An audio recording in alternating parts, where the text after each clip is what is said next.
नमस्कार दोस्तों, आप सभी का स्वागत है एमिनेंट इंस्टीट्यूट के यूट्यूब चैनल पर। और आज के लेक्चर में हम बात करने वाले हैं विज्ञान के मूल सिद्धांत की। जो हमारा 7th यूनिट का टॉपिक था, उनके बारे में जो सिद्धांत बचे हुए हैं उनके बारे में आज हम चर्चा करेंगे। तो आज का हमारा टॉपिक है केपलर का नियम। केपलर का नियम किससे संबंधित है? तो यह ग्रहों की गति से संबंधित नियम केपलर ने दिया। तो सबसे पहले केपलर के बारे में थोड़ी सी जानकारी ले लेते हैं। केपलर गैलीलियो के समकालीन ही थे और केपलर खगोल शास्त्री थे। उनको तारों में और आसमान में तारों को घूरते हुए वो सारा दिन बिता दिया करते थे अपना। उन्होंने टेलीस्कोप से सारा दिन आसमान को निहारते रहते थे। उनकी वाइफ यहाँ तक कहती थी कि इनकी जो सेकंड वाइफ है वो टेलीस्कोप ही है, ऐसा था। तो वो मतलब बहुत रुचि थी इनकी, तो इसी से संबंधित उन्होंने समझा और जो है तो बहुत सारे लॉज दिए। तो उसमें जो 3 नियम उन्होंने दिए, उनके केपलर के लॉ में 3 नियम है बेसिकली, तो उन्हीं को आज हम समझेंगे। जो गैलीलियो थे उनको फादर ऑफ फिजिक्स बोला जाता है और एक और फिजिक्स थे न्यूटन। तो तीनों लोगों के बारे में, तीनों लोगों ने ही फिजिक्स को बनाया है और जो है तो इन्हीं लोगों ने मिलकर इसको डेवलप किया है। गैलीलियो और इनका न्यूटन का बहुत ही ज्यादा योगदान है। तो इसी तरह हमारे एक वैज्ञानिक हैं केपलर। तो केपलर खगोल शास्त्री हैं, तो ग्रहों से संबंधित जानकारी इन्होंने हमें प्रोवाइड कराई, ग्रहों की गति से संबंधित।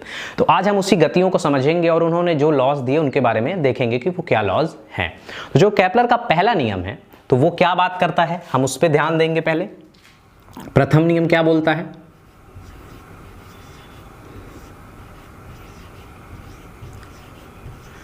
प्रथम नियम बात करता है, जैसे आपने देखा होगा कि आपने सुना होगा और पढ़ा भी होगा कि प्रत्येक ग्रह सूर्य के चारों ओर चक्कर लगाते हैं। तो चक्कर लगाने का जो पाथ है उसके बारे में इनका पहला लॉ बात करता है। तो जो चक्कर लगाने का पाथ है वो गोलाकार ना होकर इलिप्टिकल है, दीर्घवृत्ताकार। दीर्घवृत्ताकार पथ में प्रत्येक ग्रह सूर्य की परिक्रमा करते हैं। ठीक है, इनका ये पहला लॉ हो गया। तो हम पहले एक दीर्घवृत्त बना लेते हैं और ये लॉ कैसे काम करता है इसको समझते हैं। तो ये दीर्घवृत्ताकार में ग्रह मोशन करता है और सूर्य के चारों ओर चक्कर लगाता है। यहां पर हमारा ग्रह हो जाएगा। उसकी सेकंड लाइन फर्स्ट लॉ की ये बोलती है, जैसे अगर कोई दीर्घवृत्त हुआ तो इसमें आपने देखा होगा कि 2 सेंटर होते हैं। ठीक है, फोकस जिसे बोलेंगे। अगर एक फोकस है तो उसे हम फोकस बोलते हैं और जब दोनों को एक साथ बोलते हैं तो फोकी बोलते हैं। फोकस बोला जाएगा और जब दोनों को एक साथ बोलेंगे तो इसे हम फोकी कहते हैं। ठीक है, जब दोनों को बोलेंगे तो फोकी कहेंगे। जैसे कोई भी सर्कल होता है उसमें एक सेंटर होता है, तो वैसे ही जो इलिप्ट होता है मतलब दीर्घवृत्त होता है, तो उसमें 2 फोकस होते हैं, 2 उसके सेंटर बिंदु माने जाते हैं। तो नियम ये कहता है, नियम की जो सेकंड लाइन है, पहली बात तो ग्रह दीर्घवृत्ताकार पथ में परिक्रमा करते हैं और दूसरी बात ये कि सूर्य किन्हीं दोनों में से किसी एक फोकस पे सूर्य स्थित होता है। चाहे सूर्य यहां पर स्थित होगा या सूर्य यहां पर स्थित होगा, ग्रह हमेशा दीर्घवृत्ताकार पथ में परिक्रमा करेंगे और जो सूर्य है वो किसी एक फोकस पे स्थिर होगा। तो सूर्य इस वाले फोकस पे मान लीजिए स्थिर है, वहां पे भी हो सकता है सूर्य स्थिर है और ग्रह ऐसे परिक्रमा करते हैं। तो अब इससे आपने ये समझा होगा, फर्स्ट लॉ में आप देखेंगे कि ये जो सूर्य से दूरी है ये समान नहीं रहती है, कभी ज्यादा रहती है, यहाँ पे मैक्सिमम रहती है और यहाँ पर जब ग्रह पहुंचता होगा घूम के तो कम हो जाती है। तो ये फर्स्ट लॉ के बारे में बात थी जो उन्होंने फर्स्ट लॉ दिया। तो उसमें 2 मेन बातें कही, एक जो परिक्रमा का पथ होता है वह दीर्घवृत्ताकार होता है और दूसरी बात कि सूर्य किसी एक केंद्रक पे उपस्थित होता है, किसी एक फोकस पे उपस्थित होता है। दीर्घवृत्त के क्षेत्र में इसे नाभि बोला जाता है। ठीक है, तो आप फोकस भी याद रखेंगे, फोकस नॉर्मल वर्ड है तो फोकस, तो किसी एक फोकस पे सूर्य स्थित होता है। ठीक है, तो इस तरह प्रथम नियम था। अब द्वितीय नियम क्या बात करता है? द्वितीय नियम में एक कॉन्सेप्ट, एक नया वर्ड भी आएगा, एक नई वेलोसिटी के बारे में बात करता है द्वितीय नियम। हमने एंगुलर वेलोसिटी या फिर सर्कुलर वेलोसिटी सब पढ़ी हुई है, सर्कुलर मोशन पढ़ा हुआ है, तो तो अब हम एक नई वेलोसिटी देखेंगे इसमें। तो द्वितीय नियम, द्वितीय नियम क्या बात करता है?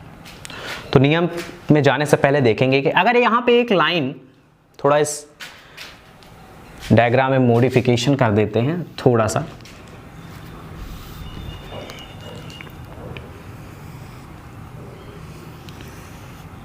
अगर ये एक लाइन यहां पर और ग्रह अपना यहां पर आ जाए,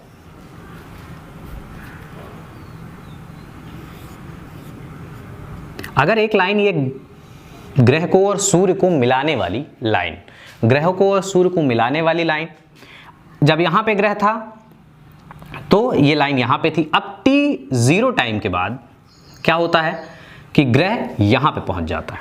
ठीक है, कितने टाइम के बाद? t0 या t0 टाइम इसे बोलेंगे। तो अब ये ग्रह यहां पर आ गया, तो इसके द्वारा, इस लाइन के द्वारा जो घेरा गया क्षेत्रफल है, ये एक क्षेत्रफल जो छायांकित कर दिया गया है, तो ये क्षेत्रफल है किसके द्वारा? इस लाइन के द्वारा, जो कनेक्टिंग लाइन है इसके द्वारा घेरा गया क्षेत्रफल A1 मान लेते हैं। ठीक है, अब बात करते हैं, जब यही लाइन, अब ये ग्रह यहां से मूवमेंट करके जब यहां पे पहुंचता है, यहां पे भी हम देख सकते हैं, पर हमको अंतर समझना है क्योंकि यहां पर ग्रह ज्यादा दूरी पर है, यहां पे सबसे कम दूरी पे, तो यहां का देख लेते हैं। तो ग्रह मूवमेंट करके जब यहां पर पहुंचता है तो इसको जोड़ने वाली लाइन में आप t0 टाइम के बाद, मतलब t0 टाइम के बाद ग्रह यहां पे पहुंचा, तो ये लाइन, ठीक है, तो जो ये एरिया घेरा गया है, टाइम पीरियड कितना रखा गया है? t0, मतलब दोनों में टाइम पीरियड समान है। तो जो A1 एरिया है और A2 एरिया है, ये केपलर के द्वारा बोला गया कि ये दोनों एरिया समान है। मतलब ये जो A1 है इज इक्वल टू A2।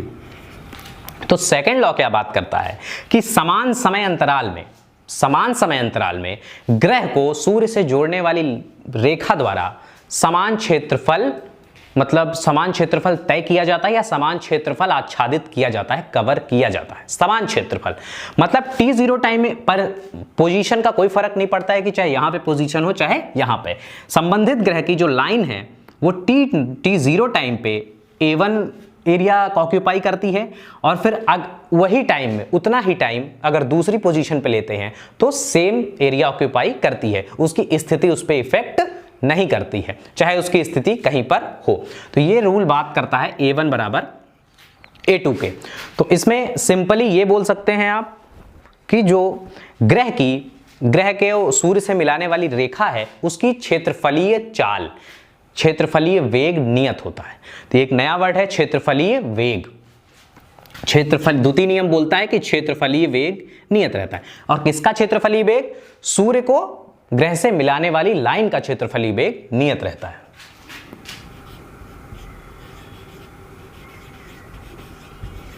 क्षेत्रफलीय वेग नियत रहता है, मतलब चेंज नहीं होता है चाहे ग्रह किसी भी पोजीशन पे हो। ठीक है,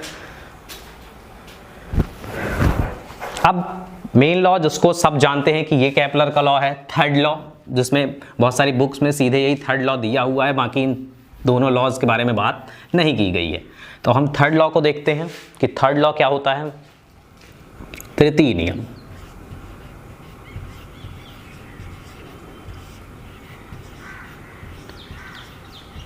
अब तृतीय नियम बात करता है, इलिप्टिकल पाथ के बारे में बात की फर्स्ट लॉ ने, सेकंड लॉ ने क्षेत्रफलीय वेग की बात की, और थर्ड लॉ बात करता है जो टाइम पीरियड ग्रह के द्वारा सूर्य की परिक्रमा करने में लगता है उसके बारे में ये थर्ड लॉ बात करता है।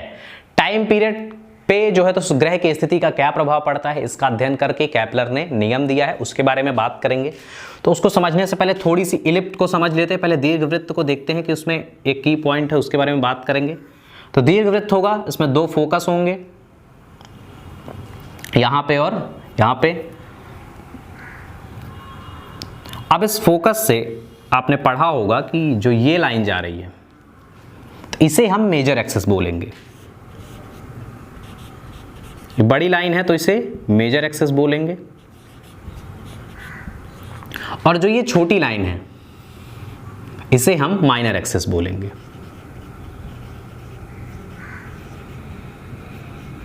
मेजर और माइनर एक्सिस। अब सेमी मेजर एक्सिस और सेमी माइनर एक्सिस, मतलब ये जो इतनी डिस्टेंस है, केवल ये बात करेंगे तो ये ए होगी, और जो ये वाली डिस्टेंस है इसको बी बोलेंगे, मतलब ये डिस्टेंस और ये डिस्टेंस। ठीक है, तो सेमी मेजर एक्सिस और सेमी माइनर एक्सिस ये हो गया। तो सूर्य क्या होता है, यहां पर पोजीशन में रहता है, किसी एक फोकस पे स्थिर रहता है। तो ये बोला गया है कि ग्रह द्वारा लगने वाला समय, सूर्य की परिक्रमा करने में लगने वाला जो समय है, मतलब टी की बात करता है, टी का स्क्वायर अनुक्रमा या समानुपाती होता है ए के क्यूब के। ए मतलब क्या है, सेमी मेजर एक्सिस, मतलब जो मेजर एक्सिस है उसका आधा। तो मेजर एक्सिस का आधा, क्योंकि ए और ए मिलके 2a बनाते हैं, तो मेजर एक्सिस की टोटल वैल्यू कितनी होती है, 2a। ऐसे ही माइनर एक्सिस की टोटल वैल्यू b और b, 2b। तो वैसे ही सिर्फ a की बात करता है, मतलब सेमी मेजर एक्सिस का क्यूब, सेमी मेजर एक्सिस का क्यूब। ये टाइम पीरियड की बात है कि सूर्य, अब ये सीधा सिंपल ये कहता है कि जिसका a ज्यादा होता जाएगा उसकी जो है, तो इसका उस ग्रह का टाइम या फिर परिक्रमा करने में जो समय लगता है वो ज्यादा होता जाएगा। तो आपने ये देखा होगा सौर क्रम में कि जब हम बात करते हैं तो बुध की बात करते हैं, तो बुध का परिक्रमण काल 88 दिन का है, 88 डेज। सूर्य की पूरी परिक्रमा ये 88 डेज में कंप्लीट कर लेता है। कौन सा, बुध, क्योंकि ये सबसे नियरेस्ट है, जिसके लिए इसकी वैल्यू सबसे कम है। तो बुध 88 दिन में कंप्लीट कर लेता है। अब थोड़ा सा आगे बढ़ते हैं, अपने अर्थ की बात करते हैं, 365 डेज।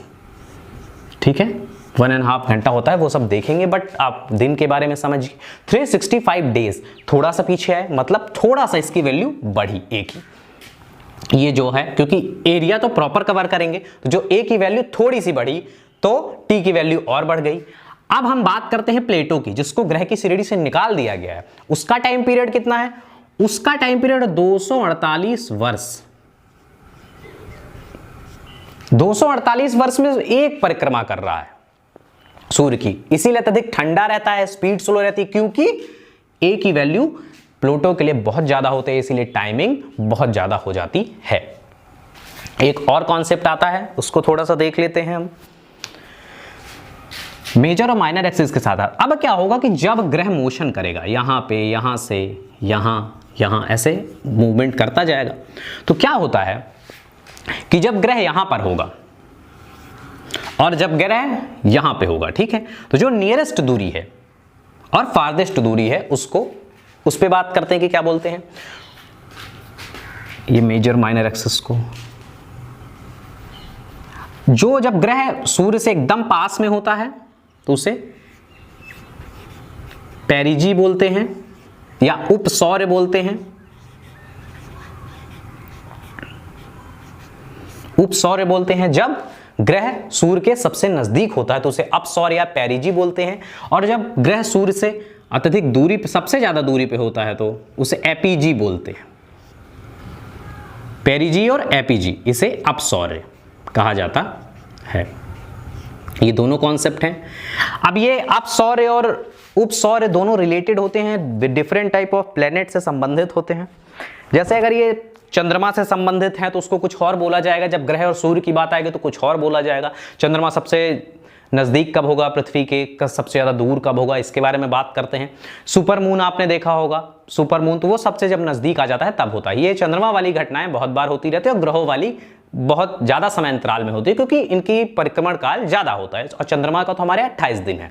तो इस तरह ये रूल्स हैं, आपने समझा। थर्ड नियम बात करता है टाइम पीरियड की और उसके सेमी मेजर एक्सिस की जो वैल्यू होती है उस पर कैसे इफेक्ट डालती है, इसके बारे में बात करता है। दूरी बढ़ने के साथ साथ समय अंतराल बढ़ जाता है। तो ये थे केपलर्स के 3 नियम। आगे के नियम दोस्तों, आज का वीडियो हम यहीं पे समाप्त करते हैं। आज हमने केपलर के लॉ को समझा। आगे के लेक्चर में हम पास्कल्स के लॉ, आर्किमिडीज के प्रिंसिपल, हुक नियम आदि नियमों को भी समझेंगे।